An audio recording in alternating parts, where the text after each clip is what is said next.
Okay, so welcome to the second session of the day, and we've got a fabulous panel for you now. I'm just going to give it a moment for people to join, and then we're going to get started. So give it just one moment for everyone to get in. And while we're waiting for them to join, we had fabulous interaction on our first session this morning. Lots of questions, lots of chat.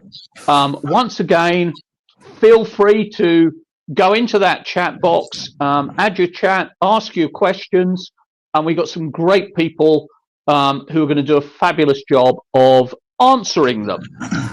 And without further ado, I am going to introduce our panelists this morning. And our first panelist is Jared Reimer, and he's the president of Cascadio Corporation. And he's the founder and president of Cascadio, and they're now a majority-owned subsidiary of Globe Telecom. And he's a founding board member of the Seattle Internet Exchange, the world's largest free internet exchange point. He built one of the first dial-up internet service providers in the early 90s, and he's a senior technical advisor to HBO's award-winning comedy series Silicon Valley. So he's got a really interesting background. He's also a retired airline pilot with 3 kids, 3 dogs, and a lifelong passion for skiing and camping. So, Jared, tell us a little bit about Cascadio. You bet. Thank you very much for having me.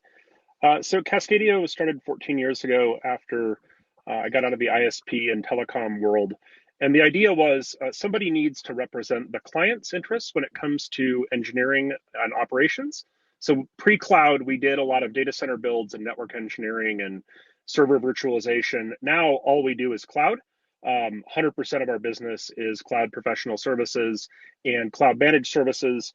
We also have a proprietary software platform we've built for AI-assisted infrastructure operations of customer cloud deployments that is used by large telecom companies. And as you mentioned, Rob, Cascadio was recently majority acquired by Globe Telecom, which is the largest telecommunications company in the Philippines. Okay, and our second panelist is Daniel Ghazi, and he's the CEO and founder of DagTech, and they are a global technology solutions provider specializing in outsourced IT support, technology projects, and cloud services.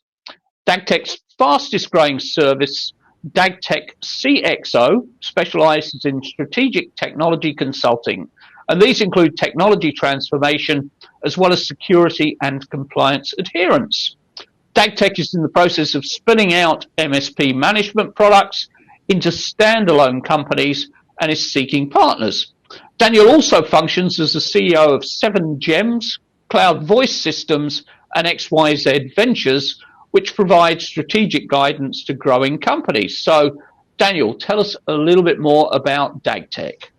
Rod, thank you very much. Thank you for having me. So, DAG Tech aims to be a one-stop shop, and that was due to our roots in SMB and then our expansion into mid-market and enterprise. But the concept here has been to provide IT support, security, compliance, outsourced procurement, technology projects, and as you mentioned, the CXO, strategic consulting and guidance.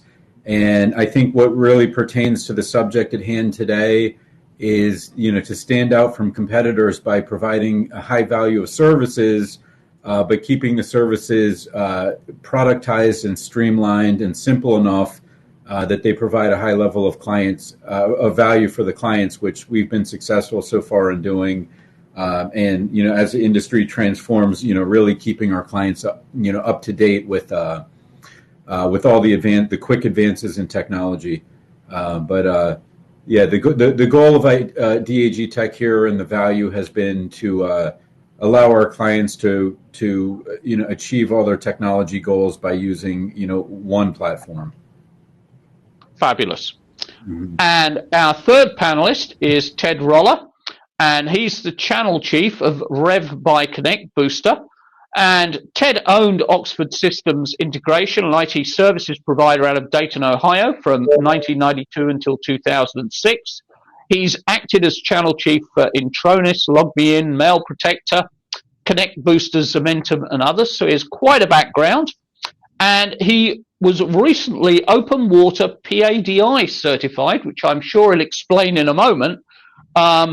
Something he's wanted to do forever, but work just kept getting in the way. So, Ted, tell us a little bit about you and tell us a little bit about what Open Water PADI certified actually means. Rod, that's PADI certified, and it's scuba certification. So I'm trying to explore life under the water for a little bit. Connect Booster is a company that's very familiar to the channel. I come into this panel as more of from the vendor side as opposed to the MSP or telecom side. But our focus is helping MSPs improve their cash flow, driving payment processing, driving all the behaviors out of your customers that improve cash flow, eliminate extra work, and professionalize managed services organization. One of the things that's pretty appropriate to the panel today is the Rev offering that we launched last year, which actually gives MSPs the ability to go to market with the same payments technology that MSPs have used in order to improve their cash flow for years. So I think that'll be a focus of the conversation for me today. Fabulous. Okay, and our final panelist is Eric Weber, and he's the sales director of Mind Matrix. He's been with Mind Matrix for 6 years, very much a salesperson through and through. Prior to that, he was with Malcovery Security. So, Eric, tell us a little bit about Mind Matrix. Eric, I think you're on mute. Can you hear me now? We can indeed. All right. Select the Verizon. That's the first time you've heard a salesman silence for years. Go for it. Thanks, Rod. Yeah, as Rod mentioned, I've been here with Mind Matrix for 6 years now, but I've been in sales for 20. I've worked in the wireless industry, the financial industry. And just to give a background on Mind Matrix, there's actually kind of two sides of it. We work with vendors on creating partner portals, through partner marketing and partner sales enablement. But we also work with MSPs as well, too, on helping them to create a more well-rounded growth foundation, through marketing and sales enablement, and really just trying to provide a more holistic approach to it so they can have everything they need under one roof. The more you can see things, the easier it is to capitalize. Excellent. Fabulous. So we had awesome questions, awesome comments coming in the first panel. So I don't want it to just be me asking the questions. I'm a lazy guy. I'd love you guys in the audience to contribute as much as you can in terms of questions, and we'll make sure we're then answering the things that you guys really want to know about. With a team like this, we're going to be focused very much on new business, new customers, and I'm going to start with you, Daniel. And what changes are you seeing in the things your customers are requesting? Very good question, and something very important to think about in 2021, because I think not only what happened, in the crisis kind of forced everybody's hand as far as shifts, and it accelerated this process of changing the way we work and the way we think, but it was already naturally happening in an accelerated rate.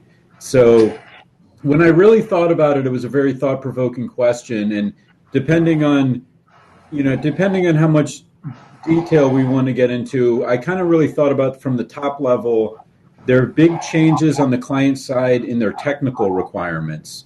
So the software and the solutions and the SaaS products that they need to accomplish their jobs have really changed and have really tended to lightweight, BYOD solutions. The marketing strategy that we need to reach the customers has massively changed. What the clients want, as far as the value and the simplicity and just the fact that they have so much going on, the formats that they want it in have changed. So the technical requirements have changed, the formats have changed, and what has changed intrinsically at the clients that really I think is driving a lot of this is, and I think this is one of the most important points, is the humanistic element has really changed, where we're all seeing each other differently now. We're seeing each other as human beings, and we're the people that are successful are thinking about on a humanistic level, what do the clients want from managing our team? How should our employees live their lives? How should they be treated? So those were the top level. Those were the way I really split things into 4 top level categories as big areas of change that we're focused on, and happy to go in any detail on any of those if anyone has questions. And there's some thought behind it, and I'd be happy to share. Excellent. We'll drill into that as we go through the session. Jared, what changes are you seeing in what the clients are asking you for? So relative to last year, I think there's a lot of projects that were postponed. These would be like cloud migration or app modernization projects. And a lot of those projects that got shelved in 2020 turned out they were still important, especially if they have to do with e-commerce, mobile, kind of digital enablement. Because I think one thing everyone agrees on is even after the vaccine is mass deployed, we're still going to have a world where people assume and expect that they can do whatever they want from wherever they want, whenever they want. That's not going to go back. So I think everyone agrees business agility through digital transformation is strategic.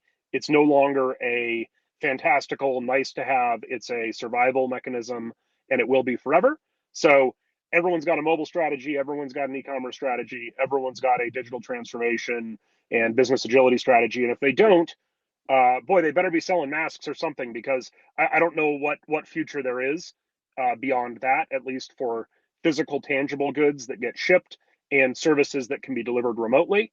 I guess there's localized, healthcare and haircuts and things that can stay the old way. But by and large, I think business agility around digital and e-commerce is everywhere. It's no longer. Mm-hmm. And Ted, do you want to comment on that one? Ted, I think you muted. Weird. Okay. It's sort of unmuted by itself. I think somebody in the background is working on my behalf. So from the MSP side, MSPs were considered an essential industry as a result of what happened with COVID. And I think what we are seeing, what the MSPs are telling us they want to be able to do, is drive more effective technology solutions aligned with the things that Jared was talking about: always on, always available, remote capable. Distance opportunities are there for the MSPs, and offering essential technologies that expand their wallet share and opportunities are really where the focus is. And that's we're with Rev, from our perspective, we're focused on giving MSPs the ability to deliver technologies and services that they haven't had the opportunity to deliver in the past. I think there's also an opportunity for MSPs to focus on the value of their relationships, not just the value of their services. And I think that's a conversation that's going to continue to go on. MSPs own the last mile, and they are essential, and technology is becoming more important, to Jared's point, in everything what we're doing, and taking advantage of that is pretty critically important. Okay. And Eric, you look at it, you deal with numerous MSPs across the world. What changes are you seeing? What are they asking for when it comes to their marketing? What different things are they doing from the things they did previously?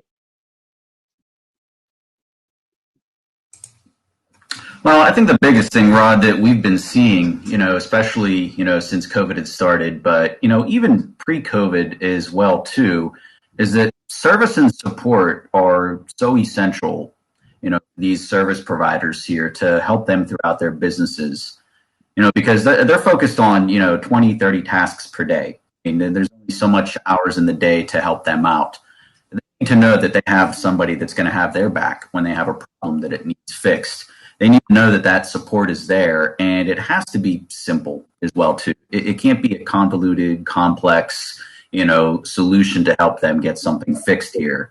It's just so important to let them know that you have their backs, and provide that level of service that they need, so It doesn't take hours upon hours to respond. You're not playing a bunch of email tag back and forth, but really to be available for them when they need that to help them solve their problems so that they can get on to focusing their tasks, to deliver service to their clients as well. Because if they're bogged down, then it's just going to create a cascading effect, for their service of their clients.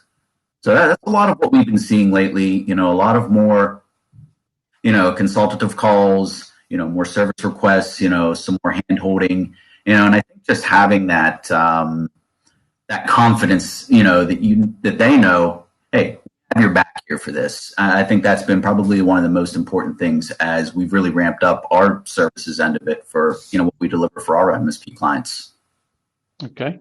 And Daniel, if you look at bringing on board new clients, what's been most successful for you? What are you now focused on for the rest of the year in terms of driving those new logos, those new customers into the business? Yeah, that's a good question, and that's something that has been very intrinsic to our whole BD strategy. I think what we're finding out is that there has been a rapid evolution in what the messaging has to sound like, and we almost look at this like millennialized approach that's happening, and a lot of marketing or messaging is that almost everything has to become it almost has to be able to be conveyed with the simplicity of like a tweet. Like you have to be able to explain a complex product in a very simple message and say this is our service plan, this is what we do, this is how the SLA is structured. We used to get into a lot of, detail, and there almost seems to be no end to, how you will look at it and say you lost a potential sale because it got overly complex, even to the level where you say that wasn't really that complex, and there's very little tolerance to that. So that has been some of the trick, I think, on the technology services in, marketing to new customers, is that, under the hood, there's levels of complexity and layers of, as we all know, there's security layers and there's compliance and support. SLAs are complex, and there's a lot of software involved and monitoring software. Under the hood, we're working very hard to do what Tesla did to the car, is like simplify the design of the car, where you take out a lot of unnecessary pieces, as you don't have an engine anymore. You have a simple motor, and you don't need all of this maintenance, and you've really consolidated the amount of parts that it takes to run a car. So that's what we're trying to do under the hood. But on the messaging side, I think the potential clients are becoming less interested in so much of how the car is built and what the engineering is and what's under the hood, and more so just tell me simply, like, what is this thing going to do for me? And I need to be able to understand this. I need to be able to understand this, within the text of a couple tweets, or I'm moving on, you lost me. So that there's a big change there, rapid change there. Excellent. And Jared, what are you seeing on the marketing front? Yep. I think for us, honestly, the cloud partnerships are still critical. So we're a AWS Premier Consulting Partner, GCP Premier Partner, and those that validation and the referrals that we get from the cloud service providers are really important to us. We also do white label fulfillment and delivery for telco. So having a larger sales force with an existing customer population that they can go sell our services to is a big benefit to us. We don't have to run a huge sales organization to interface with those customers. And obviously it's easier if it's an existing vendor relationship rather than coming in and trying to get approved as a new vendor. So we like those go-to-market partnerships with larger companies. And I would say in our case, one of the big benefits is that we don't have to do a lot of that ourselves, and we don't have to spend a lot of money around it. Most of our attention is on pre-sales engineering, qualification, making sure it's the right customer, making sure we're the right vendor, that they're picking the right cloud technologies to build upon. Those are the things we like to spend our pre-sales and pre-revenue time and effort on. And then community outreach events like this are a big deal to us. So we try to participate every year in all of the major tech and trade conferences that are relevant to customers of cloud, enterprise that's moving to cloud service providers, MSPs, that audience. So that's really who we're trying to reach. And more than anything, I think our cloud provider partnerships help us get.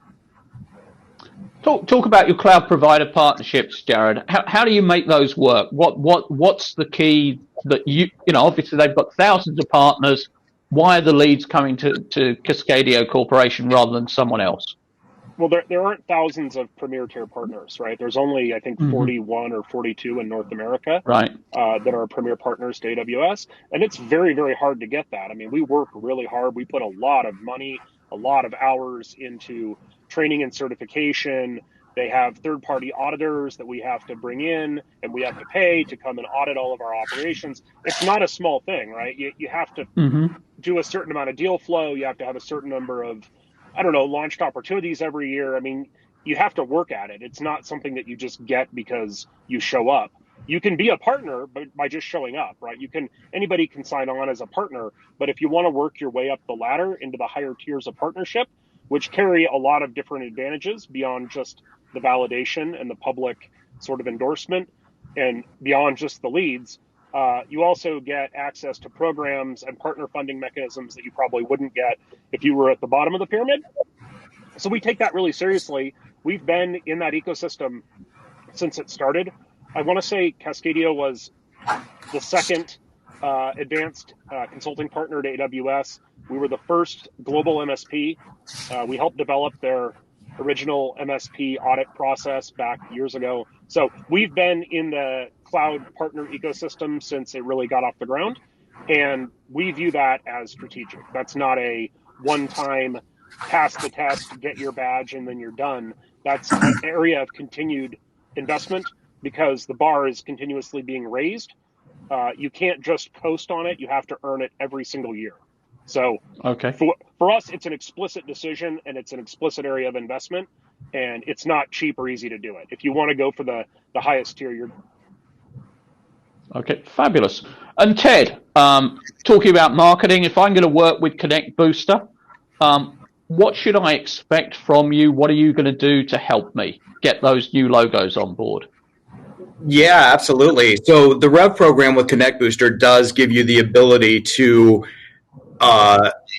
deliver payment processing opportunities as well as some higher end Microsoft functionality, which is a recently added capability.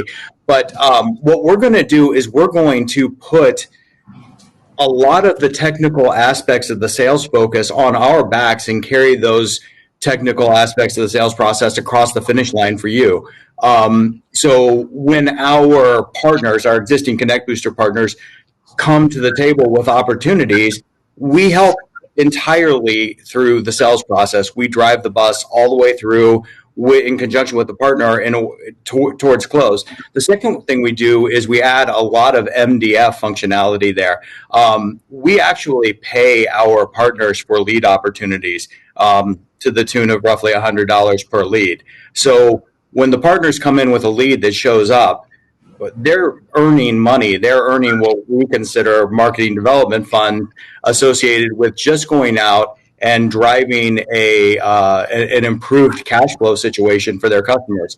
We kind of love that because if you get your customers into an improved cash flow situation, not only do the customers benefit, not only are you creating a stickiness level that didn't exist before, but you're also improving the cash flow of the people who are necessary for you to have good cash flow. So it has a multiplying effect on driving a better cash flow position for the MSPs. And let's face it, especially coming out of COVID, everybody who's in business, everybody who has survived and maybe even thrived needs to focus on cash flow. Cash flow isn't what it used to be pre-COVID. It was a pretty good situation for many, many companies. There are lots of industries that are hurt right now, and moving that needle forward for your customers, giving them a better answer associated with collecting money is something that they will value and can generate a whole lot of, I like to use the word stickiness, but security in the relationships you have with your customers. Okay. And Eric, you're involved with numerous MSPs. What let's get specific. What kind of marketing, what kind of things are working best today? And I know that's a big question, but are there key trends that you're seeing? Yeah, and also this is really to kind of piggyback off of what Daniel said as well too. Keep it simple. You know, the messaging should be very, very simple. You know, if somebody asks you what you do, you should have an elevator pitch ready. 60 seconds, no more. But you should also have like a 3 or 4 minute expandable answer in case they're interested and do want to hear more. You know, that way when you guys go to get into it, you can. But you definitely want to avoid getting into the weeds with what you do because, you know, if it's not their wheelhouse, they're going to be confused and they're probably just going to move on. One thing that has always worked pretty good for us and with helping our MSPs that we work with is vendor neutral content. You know, short and sweet, keeping it simple. You know, I imagine all you guys that run your companies probably get 20, 30 plus emails a day from somebody trying to sell you something. I do as well, too. And some of these emails, they look like a novel. Every time I get one of those, they go to the special circle file in my Outlook there. I never read them. But the short ones that are aligned, or maybe 2, and have a really good subject line, yeah, I'll pay attention to those. If it's something that I need, maybe I might pounce on it or not. Yeah, I mean, the shorter it is and providing the underlying reasons why, you know, you need cybersecurity insurance or why network security makes sense rather than just going product specific, that really resonates with the people that, you know, IT is not their wheelhouse. You know, they need to see it and understand it and kind of through their eyes first before you start digging down into everything that you can do with them. And that's why the majority of the content that we send out, it's all vendor neutral. It's short and sweet, basic. You know, that way our clients, it helps them get in front of their clients a little more easier and make them more relatable to the clients that they're trying to target. And that's worked great for us ever since I've been here. Okay. And switching gears, because I've got a bunch of questions coming in, so keep them coming in. And Daniel, question for you. How are you finding the salespeople who understand how to sell virtually? These are such great questions. I love them all. I've learned so much just from thinking about them. They're concepts that you start, you know, almost by necessity start thinking about, and then when you hear the question, you're like, okay, people are thinking about this. It makes sense. So, I think with virtual sales, what I've noticed that is very different is, and there's a question from Beatrice about this too. How do you find the right customers? It has a lot to do with the virtual sales, as well as that the virtual sales is more so a information management process, and I noticed a lot that it became more of a pipeline where we really had to isolate what are our BD strategies, and our salespeople really had to focus on BD strategies and moving leads through this virtual pipeline. Is like you might get a contact request.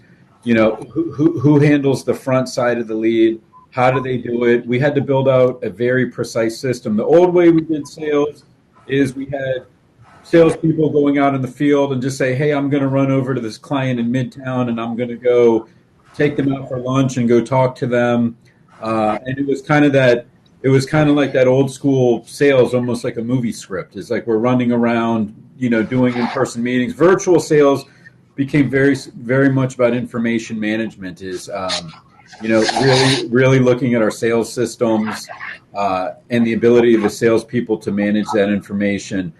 Beatrice had a good question that has a lot to do with it, and that was, you know, how do we find the right customers to target? What I noticed, what a lot of people are doing with virtual sales that they didn't do before. There used to be more so targeted sales. With virtual sales, what we've learned is that we can't provide valuable services to our clients and try to be everything to everybody. So we have to decide who we're going to be and create some kind of service which is increasingly becoming subscription-based and productized, meaning that the right customers for us have to be able to look at our format and say, we like that format and we'll accept that format. In the past, we would bend and do all these special things, and they said, instead of flat rate, can you do it hourly? And can you bill it like this? And can you do it like that? Now there's more so a give and take, and we say we can't run a business we can't run this type of business and not have standardization to our services. So it really affects our sales pipeline because we try to cast a wider net and we say for the people that don't want the services the way they are, then we just have to put our foot down and say, that's how we offer the services. We can't one-off them to everybody. And if it's not the right fit for you, no problem. It's not the right fit. So we're trying to cast a wider net and really control a much larger set of leads. And we're more so willing to say that if it's not the right customer for us, don't try to win every account. More so say, if it doesn't fit, if it's not a mutual fit, we have to move on. So there's major changes in the. Okay. And Eric, I mean, you've been involved in sales for a long time. Virtual sales, does it take a different kind of person? What are you looking for in a really good virtual salesperson? Unmute there. So yeah, Rod, I saw one of the questions on there on finding people to sell virtually. I've always sold virtually since I've been here. That's been our model from the start. If I have a phone and a laptop, I can work from anywhere, which is nice. So really, the pandemic didn't set us back at all. We're all at home doing the same thing, connected as we always were. But some of the things, as far as finding somebody that can sell virtually, call center people are great, or people that are in a customer service role like that. Because that's all they do is work virtually. People call into call centers. They need help walking them through things over the phone. They get onto a chat window or screen share. I mean, when I had to have my, Apple computer fixed, I was screen sharing with the guy. Everything is done virtually there. I mean, those people are the kings of working in a virtual environment. So I think it'd be easier for them to learn. And, oftentimes, when companies have big layoffs and so forth, a lot of those guys, they're all overhead. They're the first to go. So that's a great resource to find potential salespeople because they already get the model. You just have to show them the process to work them through it then. And I think they can get off the ground running much quicker than, somebody that's going out and meeting with people through a lot of outside sales. That's something that we look for as far as trying to hire the right people, because when you hire somebody, you want them up and running as fast as possible. You want to get that ROI out of them as quick as you can. You don't want that overhead, lasting for months on months before you get any work out of them. Excellent. And Ted, if I can bring you into this one, if you're looking at targeting new customers, what sorts of things should an MSP be doing? How should they be looking at it? That's an interesting question. It's so hard from an MSP perspective to, first you have to establish your market. You have to establish where you're going and what you're doing. I think it was Daniel who was talking about casting a wider net and focusing on delivering their services consistently. But I think the other opportunity that exists for MSPs today is to identify tip of the spear technologies that they go to market with and then cast that wider net in a way that they can solve problems that are top of mind to their customers. If it's cash flow, solve that problem. If it's operations or sales expertise, go figure out ways to solve that problem. If it's things like ransomware, go figure out how to solve that problem, cast a wide net, find customers who have a problem that you're able to solve, and then go out and solve that problem. Casting back a little bit to the previous question, it's about the salespeople. We at Connect Booster grow our salespeople. We have a 3-stage sales process. We have partner advocates. We've got one actually on this panel, or not on the panel, but in the audience right now, who's grown with the company over the last year and has been promoted, I think, twice. He's just done an amazing job growing those virtual salespeople from the beginning of our sales process through our closing process and through our partner support and development process is extremely valuable for our company. So I think MSPs can start looking at growing their salespeople too and building out early stage opportunities to contact customers, which many MSPs don't do today. They don't do a lot of qualifying. They look for opportunities in a bunch of different ways, and taking advantage of the opportunity to grow people early take on new customers in a proactive sense can really help you accelerate your growth. I've got a salesperson. I want to grow them and I want to develop them. What sorts of things should I be doing? What resources are out there to help me do that, Ted? Find a sales training program, find a program that works for your organization. There are lots of them out there. One of the most famous is Sandler. A lot of companies use Sandler. We use a different system, but figure out, train the people that you have on what it is that your value proposition is, and then make sure they're executing on a sales program that makes a ton of sense.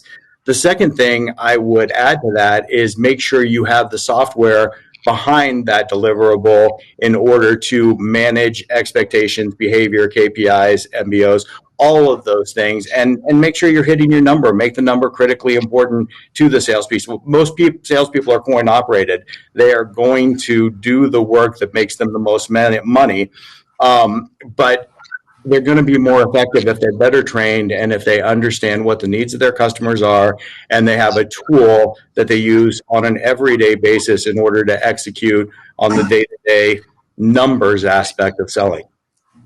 Excellent. Yeah. And Jared, I've got a totally different question for you that's just come in. In building your strategy, what kind of customer feedback do you collect to determine your offers and services? Great. So I think for us, that's a mix of all of the operational telemetry we can collect from a customer's cloud deployment or on-premise environment. That would be objective data about their infrastructure, and we learn a lot from that. And then on the subjective side, we typically do quarterly account reviews, well-architected reviews with each client for managed services. And we hear them telling us what's working, what's not, what areas they wish could be automated or part of their managed services bundle. And we're super good about implementing in our managed services software platform customer feedback. So for example, we had a key account who said, look, Kubernetes is critical to us and we have to have competent managed services around our Kubernetes cluster. We did a end-to-end integration for Kubernetes metrics collection and event handling and all of that, because this customer said, this is really critical to me. And I think, one of the great things about being kind of a mid-sized organization in the managed services world is we're big enough to do that kind of customization, but not so big that we sort of fall into the one size fits all, you'll do it our way, use our tool, use our ticketing system and our portal, kind of like if you were dealing with one of the major publicly traded MSPs. I think the customer experience is quite different. So we try to make it a mix of subjective and objective data, right? The subjective part comes from the customer. Net Promoter Score is the most important to us. Would you recommend our company to your friends and family? If the answer is no, that's not good enough. It's like that is the most important subjective measurement. But an objective measurement is like, are we saving them money? Are we making their infrastructure more efficient? Is their uptime better? We can measure all of that. And we have an analytics platform for doing that, right? So that's all data driven. And our goal is to collect as much of the data as we can so that we can do that analysis without the customer having to ask us to do it. We want to anticipate and come to them with it. And if you talk about that Net Promoter Score, Jared, how do you get them to give you that information? Because one of the biggest problems is, people go, I want the Net Promoter Score, and the customer just doesn't respond, or they're being asked for it by a sales guy, so they want to make the sales guy feel happy, so they don't give a truly honest answer. How does it work in your organization? So we use Zendesk as our ticketing platform, and every time there's a case closed, the person who opened the ticket or case gets that question, were you satisfied? And would you recommend us? We do that with our quarterly account reviews and well-architected reviews. The engagement manager on the account is responsible for driving new revenue growth from those customers, not just retaining them, but hopefully finding new ways to help them. And if they're giving us more work, that's the best endorsement we can ask for, right? So the ultimate Net Promoter Score is the next SOW and maybe a referral to a friendly company that they know. And we're really good about that, right? Like I said, we don't spend a lot of money on marketing activities because in many cases we get walked in by someone we've worked with before who's now changed jobs, changed companies, and they're like, oh, I know these guys, they do a fantastic job. They'll help us with cloud architecture and cloud app refactoring and migration and managed services. So for us, like, that is gold. And we put so much energy into trying to optimize for that, because if you do that, everything else in life gets better, right? It forces you to make the right decisions every step of the way about taking care of your customers, taking care of your team, collecting good data, measuring the things that really matter. So yeah, I believe in that. Amazon does too, by the way. That's a big part of the MSP audit, is that. Fabulous. So we're getting close to the end of the session. Boy, time flies by. But what I'm going to ask each of you, if you look at the key question, building new business, what are the two things, the two key pieces of advice you would give to people that they should be doing to ensure they bring new customers on board through 2021? And Eric, you happen to be front and center on my screen at the moment, so let me ask you that one first. Sure. I think it's important to, number one, have a good change story, because people relate to stories so easily and they remember them so much more easily as well too. If you can show, a company that you're working with or that you're trying to work with, hey, here's how we've adapted during COVID and here's what's working for us. We tried this, maybe it didn't work, but here's what we got going now and it helped us get to here. They're going to remember that a lot more easily. And number two, again, keep the messaging simple. The more in the weeds you get, the more you're going to lose somebody. Have a good story and then keep your messaging consistent and simple. And those would be the two nuggets that I would say have been working for us and that I would recommend, and even to continue to use, post-COVID. They're just good for any time. And Daniel, same question to you. Two things that people should be doing to drive new business as we come hopefully out of the crisis, and things that are working for you at the moment. Yeah, I agree a lot with what Eric said. I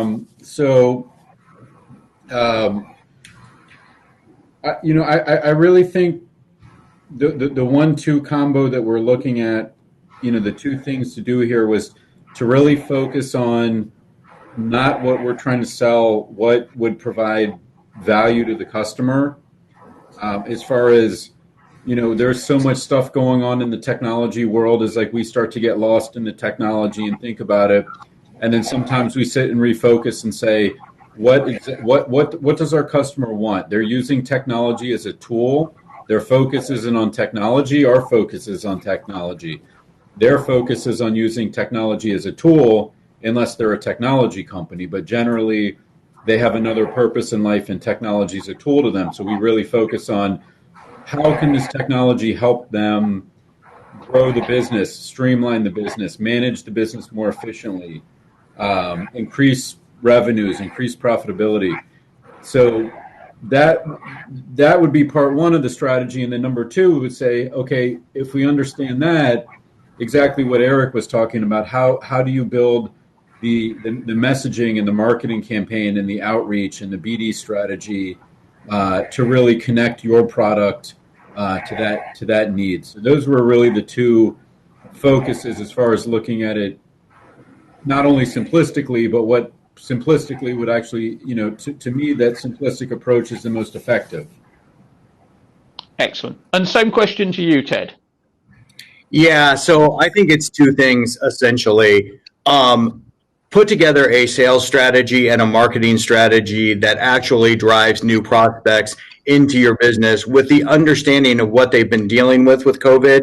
If you look into verticals that have been hit hard, they're going to need a lot of hand-holding to get back up and running.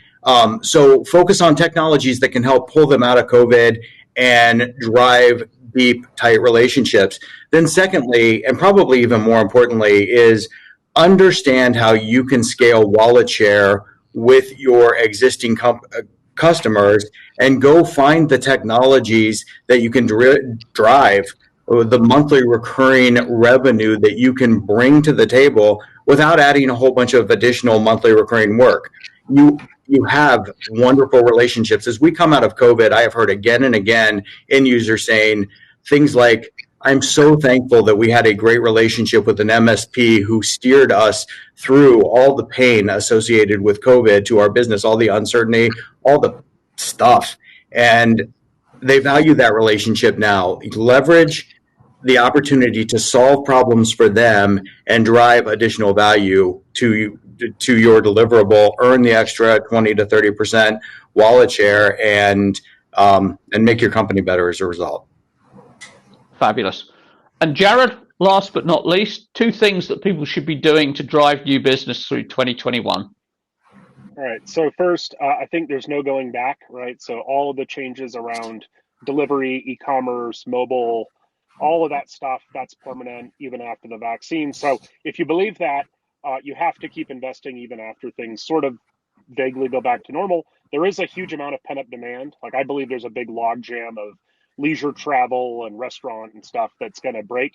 But the changes are, Zoom, work from anywhere, all of those things are permanent. So you have to keep investing in cloud technology to facilitate that. The other thing is you have to assume that your customers, if they don't already have it, will increasingly have perfect knowledge of your performance and your competition.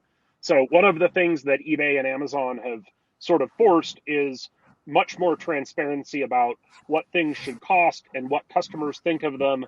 What are the customer reviews and feedback of the seller and of the product? And that's only going to keep getting better. So if you assume that customers will have perfect knowledge about you, your products, your services, your performance, then you'll do the right things because you'll be afraid of customers seeing the flaws. So I think it's going to be harder and harder, but it's a chance if you're into perfection to focus on that and to make sure the world sees it. Awesome. Gentlemen, Eric, Daniel, Ted, Jared, thank you so much for some great insights. Really, really appreciate it. I think everyone learned a tremendous amount from the session, and really appreciate the openness with which you answered the questions. And all credit to the audience. Again, lots and lots of questions and chat coming in. So keep that going as we run through the day. We've now got a networking break, so this is an opportunity. Go back into the lobby, go down the bottom, you'll find all the people who are at the event. You'll be able to talk to them, you'll be able to meet with them one-on-one, and we will reconvene in half an hour's time with the next panel, which is the keys to creating a robust and profitable security practice. So that will start in just under 30 minutes' time. But once again, Daniel, Ted, Jared, and Eric, thank you so very, very much. My pleasure. Thank you, everybody. Take care.